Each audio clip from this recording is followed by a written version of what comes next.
Hello,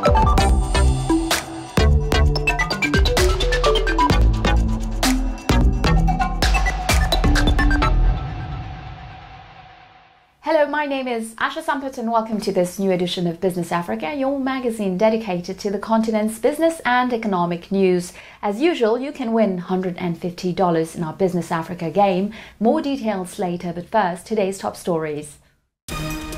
An animal that is very much sought after for its meat and its scales, and which are the objects of all kinds of traffic.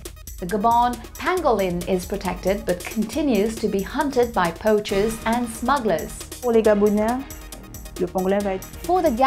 the pangolin is killed for consumption. Pangolins are among the most popular game as bushmeat, in fact. Business solutions for women by women. This is the winning bet of Patricia Zolantima in Kinshasa. For the past 3 years, we have focused on corporate transport, but now we want to bring to the market logistics and infrastructure that will allow all social strata to come together so that there is no discrimination of any kind. In Paris, food trucks that serve meals on the go are on the rise. We discover the African version with the Black Spoon, the first restaurant truck dedicated to the cuisine of the continent. The dishes we offer our clients at Black Spoon include the classics. There's a mafe, a ground nut-based sauce, chicken yassa, that is basically an onion sauce cooked with lemon served with chicken. We open this edition in Central Africa, in Gabon, more precisely one of the habitats of pangolins. These solitary, nocturnal insect eaters are highly sought after for their meat and scales, especially in Asia, hence a considerable illegal market and leading to trafficking in several African countries. However, the animal has been part of the protected species for several years. Our correspondent in Gabon, Jean-Rovis Debani, followed the case by questioning pangolin protectors about the persistence of trafficking. Take a look. In Lanopé National Park, a few hours from the capital Libreville, a team of scientists anesthetize a giant pangolin. A transmitter will be installed to geolocate the species. The specimen, which weighs 40 kilos, will then be released into its natural environment. The fate of this animal, little known to the general public, is worrying researchers. The mammal, sought after for its reputedly tasty meat and its scales, has become the most poached in the world. Since 2020, the pangolin has been suspected by researchers of having transmitted the coronavirus. In Gabon, new laws have been passed prohibiting its capture, marketing, and consumption. On the stalls of this Libreville market, the species has been ratified and the traders have lost their best customers. Before the epidemic, the sale of the pangolin, although prohibited, was a good business. Chinese buyers came when the market opened to snatch up all the vendors' supply. Today, sellers are struggling to make even a small margin.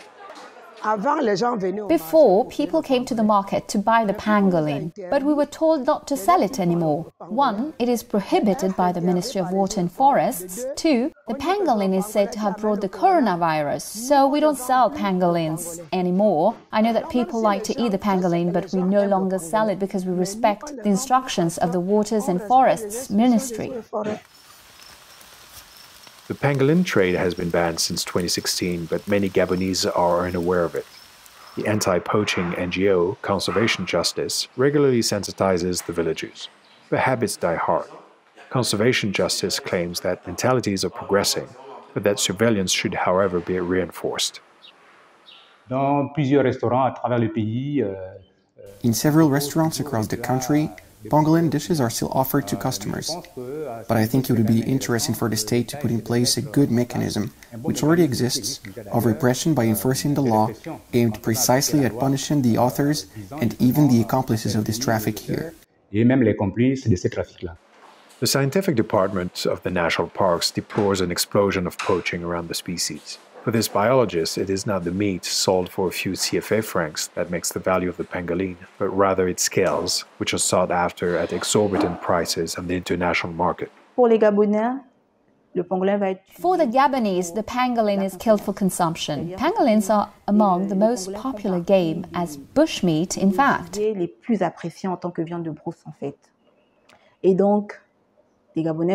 so the Gabonese will rush to these species for consumption. Now there's a traffic that has been reported internationally. So the traffic of scales that requires harvesting them directly from pangolins in nature, but just the scales are going to be kept. So there's a lot of pressure on pangolins for meat and for scales. According to this scientist, the finding is striking in northern Gabon, particularly in Mekebe National Park, the largest of the 13 national parks bordering Cameroon, itself bordering Nigeria, real hubs where the kilo trades at 60,000 CFA francs before joining Asia, where it reaches 650,000 CFA francs. I have not witnessed large seizures of scales like what is happening in Cameroon or Nigeria. For example, in Cameroon in 2017, I witnessed the first incineration of scales in Africa. And it was more than 3 tons of pangolin scales that had been incinerated that year, just after the pangolins were all listed on Appendix 1 of the CITES Convention, the Convention on International Trade in Endangered Species of Wild Fauna and Flora. And then in Nigeria, I attended the seizure of nearly 7 tons of pangolin scales. Huge numbers. These are not figures that I have encountered here in Gabon. And it's not possible that in Nigeria, when there's a seizure of 7 tons of pangolins, that these 7 tons only come from Nigeria. You see, Cameroon and Nigeria function as hubs for the export of these illicit products abroad. In Gabon, 3 of the 4 African pangolin species live in the forest, which covers 88% of the country. In recent years, the Gabonese Ministry of Water and Forests has increased its vigilance, and since the health crisis, new laws have been adopted to stop poaching in the country. This does not prevent sellers from multiplying strategies and sometimes ending up on dodgy markets. Speaking of the giant pangolin, you should know that it is a fully protected species. Today, the other 2 species are also protected. There is regulatory text that has just been ratified, which also protects these 2 species. So anyone who exploits the pangolin becomes a pangolin trafficker. So anyone who hunts the pangolin automatically becomes the poacher. According to Traffic, an NGO based in the United Kingdom, in 7 years, more than 330 tons of pangolins and their scales have been seized in Asia alone, compared to 609 between 2017 and 2019. The NGO explains that this drop is the consequence directly from the measures taken during the COVID-19 period. Authorities have adopted strict wildlife protection standards, and the country is actively working to have the giant pangolin classified as one of the most endangered species in the world.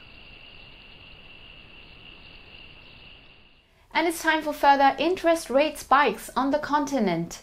Egypt surprised everyone by raising its lending and deposit interest rates by 200 basis points, a considerable increase only a few hours after South Africa. The Central Bank of South Africa carried out its largest interest rate hike in 6 years, 50 basis points. These choices are dictated in particular by the worrying inflationary trend of recent months, which has been further accelerated by the war in Ukraine. Despite the gloomy geopolitical and economic situation, the African continent continues to fascinate experts with its particular energy. This is how the Africa Business Summit held this month in London on the initiative of the London Business School attracted investors, professionals from politics and the business world, members of the diaspora and many students. On the sidelines of this year's event, dedicated to the post-COVID pandemic, I asked one of the speakers, Dr. Mandeep Rai, author of the book The Values Compass, why Africa was always a source of inspiration. Hello, Dr. Mandeep Rai. Thank you for joining us on Business Africa. So you are the author of The Values Compass, reflecting some of the findings that you've gathered all around Africa, 52 out of the 54 African countries. That's quite impressive. What is this book really about? Happily. So the Values Compass, what 101 countries teach you about purpose, life and leadership, has really been a combination of wisdom from around the world. And it won Business Book of the Year in Diversity, Equality, Inclusion when it came out in the hardback. And I had a little panic, really, when I thought, DEI, but it doesn't include every single African country. So during the pandemic, I went on a rush to try and include every African country. I'm now at number 52 of the 54 African countries.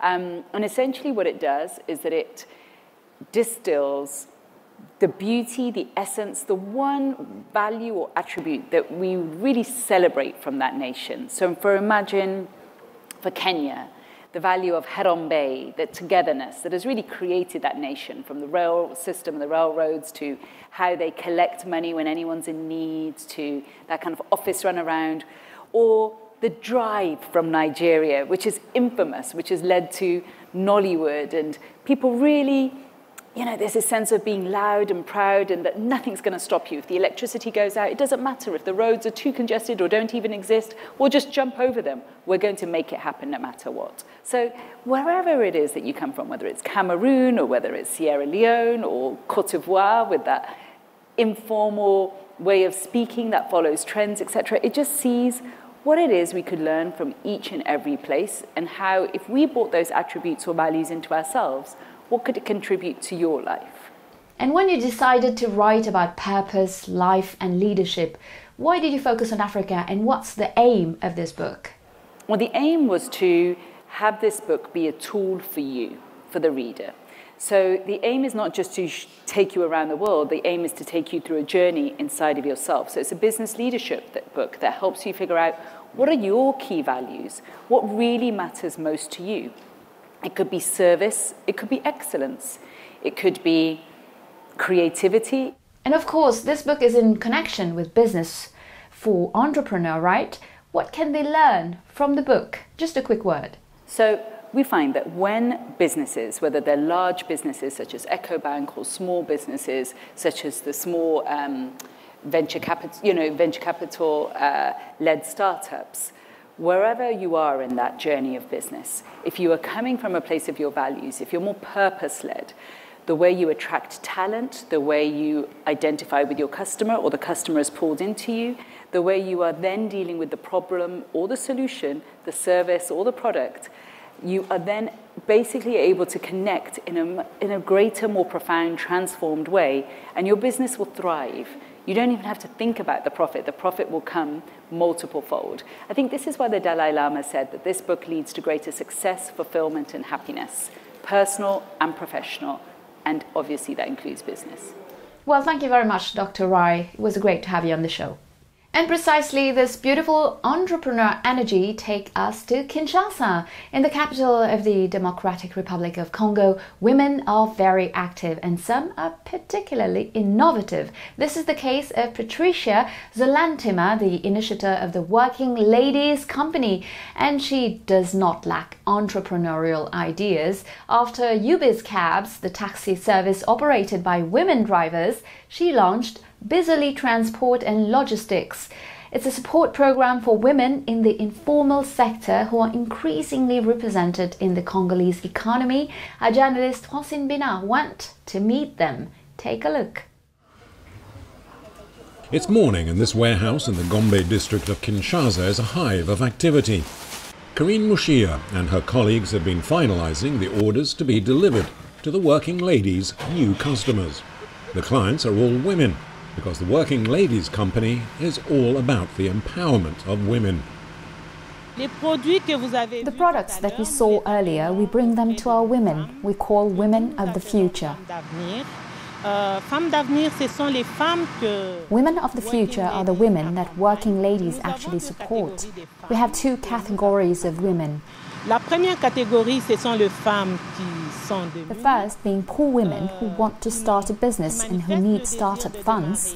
une activité commerciale et qui n'ont pas de fonds de démarrage. Et la deuxième, ce sont les femmes. The second is about women who already have a business and who wish to expand their field of operations. Élargir leur champ de commerce. Tricycles are used to transport goods to customers. The promotion of women is one of working ladies' key objectives.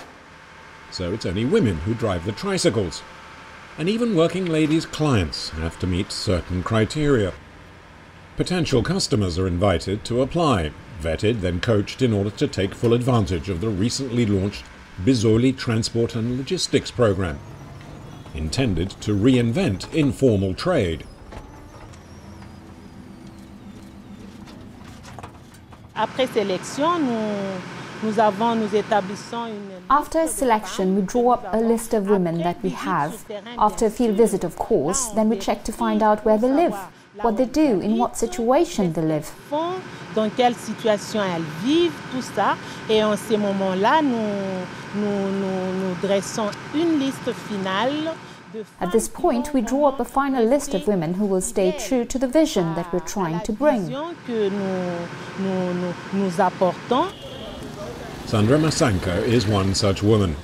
She owns a hairdressing salon in Kinshasa's Lingwala district. She knows working ladies well, as it regularly delivers tissue papers to her salon. Today, though, Sandra wants to introduce her cousin to the working ladies team, who have not come empty-handed. Her cousin takes delivery of the popcorn machine that she bought on credit. J'avais un petit souci d'aider ma cousine. I had some trouble helping my cousin. She came all the time and she needed a nudge to start her business. Thus, I had the idea to subscribe to this offer, and now I am among the beneficiaries of working ladies.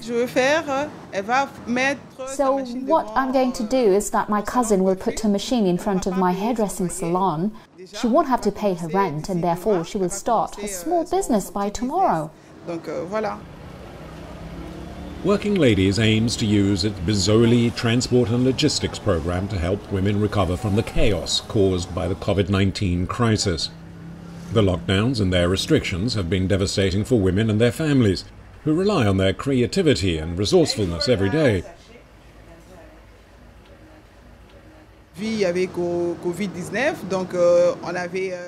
the COVID-19 pandemic, at times there were lockdowns and the salon was closed. We were really struggling. I couldn't give a nudge to anyone. So the COVID-19 pandemic really wreaked havoc. La COVID, ça a été vraiment une période très difficile. COVID, it was a very difficult time for everyone. We had a large number of women that we accompanied. But many businesses collapsed with COVID. They saw their activities drop. They no longer knew where to source and how to sell. In the DRC, women are one of the most vulnerable and poorest segments of society. While they represent more than 50% of the population, many, like Rachel Ngongo, lack the financial means to start a small business activity. The popcorn machine delivered on credit is a godsend. The credit, equivalent to €300, is repayable in 3, 4 or 5 monthly installments within 10 months. I did not expect that. It's like a surprise to me. I came to visit my big sister as usual and saw working ladies arrive with this machine ordered for me by my big sister.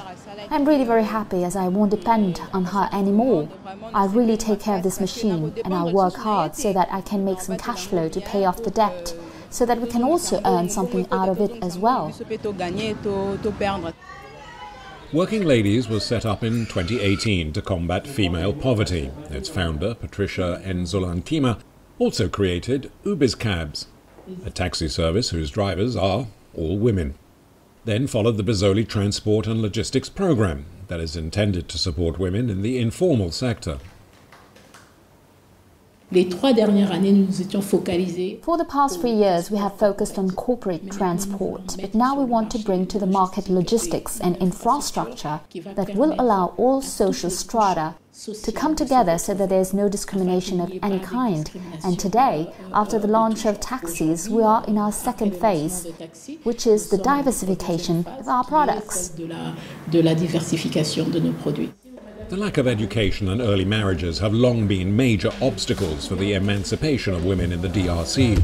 Now, the ambitious Patricia Nzolantima wants to help lift those barriers and change the lives of 10,000 Congolese women by 2022 through training and support to give them the place they deserve in society. Welcome back to the second part of our show. A few weeks ago, the Central African Republic threw a real paving stone into the pond by announcing its decision to adopt bitcoins as legal tender alongside the CFA franc. It immediately drew criticism from the Bank of Central African States, the BEAC, and a call for caution from the World Bank. Since then, the Central African Banking Commission, the COBAC, has required banking institutions in the region to identify and report cryptocurrency transactions to supervisory bodies. But what about the Central Africans themselves? Our correspondent Bertrand Gaimas asked them the question, and you will see that opinions are quite divided. The first thing that scares me is that it's a currency that you don't touch, that you don't manipulate. I know about the FCFA, but not about Bitcoin. I have heard that Bitcoin's currency will be in circulation, but I haven't seen one yet. Bitcoin is a virtual currency. It's not like the CFA franc that you can touch and manipulate. And it is volatile. A digital, encrypted, decentralized and international currency. It is also like other currencies, but its means of exchange are a bit different because the exchange is done through an internet connection. And what is certain is that in the Central African Republic, only 3 to 4% of the population has access to the internet, and the majority of the population is illiterate. I think touching the currency, even if it's a barter system, is better.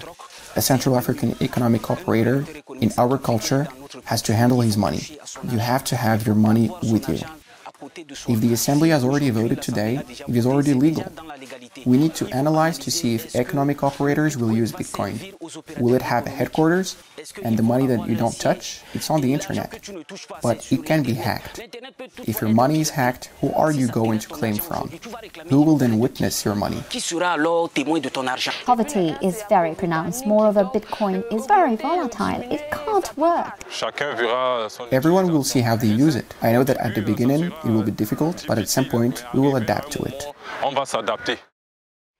The African Union will convene next month in Morocco, a high-level retreat dedicated to strengthening the continent's resilience and its financial sustainability in the face of the pandemic and the Ukrainian conflict.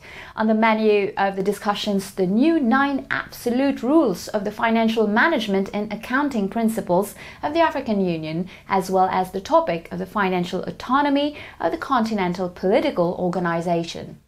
Black Spoon, this is the name of the food truck that is set up by Fatih Niang in the center of the Parisian business district of La Défense. This young woman of Senegalese origin introduces African gastronomy on board of her restaurant truck. On the menu, chicken yassa, mafé, tiep boudin, aloko skewers, tuna pastels, but also grilled meats and donuts. In other words, delights to travel through West Africa without traveling. This is a report by Guillaume Durand.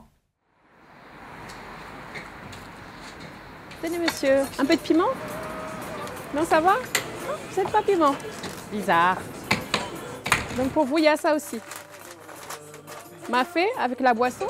Fatih Niang has a mission to bring African gastronomy to as wide a public as possible. Her concept is original, yet fashionable. At the end of 2013, Fatih Niang, a young 34-year-old woman from Senegal, decided to launch Black Spoon, first African food truck in the Parisian business district. Moi, je faisais une formation. I was on a training course for business management and creation.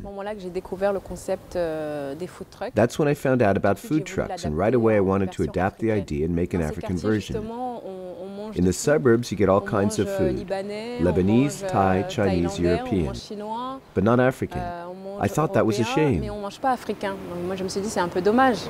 From Tuesday to Saturday, Fatih Niang and her team take Black Spoon all over town to places where lovers of African food and gourmets keen to discover new dishes can tuck into the continent's culinary delights. Les différents plats que nous proposons chez Black Spoon, c'est les grands classiques. The dishes we offer our clients at Black Spoon include the classics. There's a mafe, a ground nut-based sauce, chicken yassa, that is basically an onion sauce cooked with lemon served with chicken. Ou encore le thieboudienne. Then there's thieboudienne, the national dish of Senegal, which is rice with fish and vegetables. Avec du poisson et des légumes. The ingredients she uses, mainly exotic drinks and gourmet food, are mostly organically grown. The meat is halal and the fish comes from the markets in the Parisian Château Rouge district.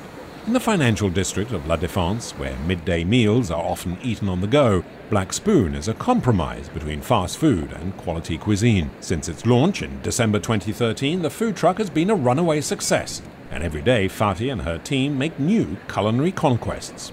I thought the food was great. The different tastes were really good. The mafe is very filling and it's a really warm, spicy dish. It tickled my taste buds. Her chicken is very subtle. It's great that a fast food caterer has finally provided such refined gastronomic delights. The Black Spoon aficionados come back for more week after week. I'd heard about this type of cuisine, mainly from friends that told me about it and that were going to prepare it for me. In the end, it never happened, but now I've had the chance to try it all. It's very practical. The truck was right next to my work. I tried it and liked it a lot. It's authentic cuisine, a little spicy. It was nice. It's as good as what I make at home, at least as good. No problems on that point. It tastes great, and that's why I keep coming back. 2 years went by between the genesis of the Black Spoon concept and its arrival on the streets of Paris. This food truck is the fruit of a whole enterprise creation program, with support from the French Employment Agency, a local enterprise creation program, and a bank loan. Fatih Niang was granted $110,000 to launch her business, and success is clearly on the menu for Black Spoon. We'd also like to have permanent premises and have a restaurant in Paris or in the Porte de Paris. And why not do deliveries as well? We're working on that too. On average, a meal at Black Spoon will cost you between $10 and $16. That's a small price to pay to discover the subtle blend of gastronomy and street catering. A taste of sunshine. Well, it's now time to reward our loyal viewers of Business Africa. It's up to you to answer to the following questions. If you're drawn among those who have given the correct answers, you will win $150. This is game number 577, so listen carefully to the two questions that follow, and good luck. First question. Since when is the pangolin trade prohibited in Gabon? In 2005, in 2010, in 2016? Second question. Which means of transportation the working ladies are using to deliver to their customers? Mopeds, tricycles, taxis? You know the answers. You can participate now by going to our website africaonair.com. In the replay section, answer the questions, fill out the form, and good luck! And of course, don't forget to include your contact details, name, address, telephone, email, and the number of the game you are entering with the answers, of course. This game, for example, is game number 577. Check out the terms and conditions in the replay section on our news website, africaonair.com. The winner will receive $150 as our winner this week. Congratulations, you gave the correct answers to our game number 576. Here are the details. First question. How many tons of organic pineapple are produced per year in Togo? Answer: 16,000. Second question. How many customers per day does Marie Unjo Weta, seller of medicinal plants, receive? Answer: more than 150. Well, that's it. Business Africa is over for today. I'll see you next week, same time, same channel for Initiative Africa. Kathia Kuseke and Noela Ligon, co-founders of the startup Fresh Africa, will be our guests.